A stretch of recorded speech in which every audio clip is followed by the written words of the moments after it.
ഉച്ചയ്ക്ക് ശേഷം സ്വർണ്ണവിലയിൽ രണ്ടാം വില പ്രഖ്യാപനം വന്നിരിക്കുകയാണ്. ഇന്ന് രാവിലെ പവന് 520 രൂപ കുറഞ്ഞിരുന്നു.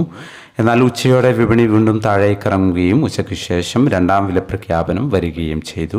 രാവിലെ സ്വർണ്ണവില പ്രഖ്യാപിക്കുമ്പോൾ അന്താരാഷ്ട്ര മാർക്കറ്റിൽ ഔൺസിന് $4,670 പരിധിയിലായിരുന്ന സ്വർണ്ണവില രണ്ടാം വില പ്രഖ്യാപന സമയത്ത് $4,635 പരിധിയിലേക്ക് ഇറങ്ങി.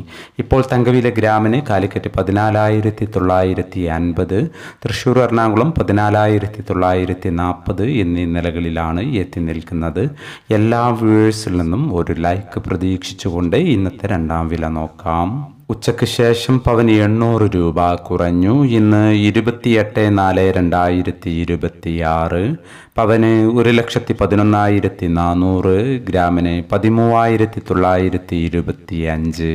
ഈ വീഡിയോ നിങ്ങൾക്ക് ഉപകാരപ്രദമെങ്കിൽ വീഡിയോക്ക് താഴെ ലൈക്ക് ചെയ്യാൻ മറക്കരുത്. Thank you for watching.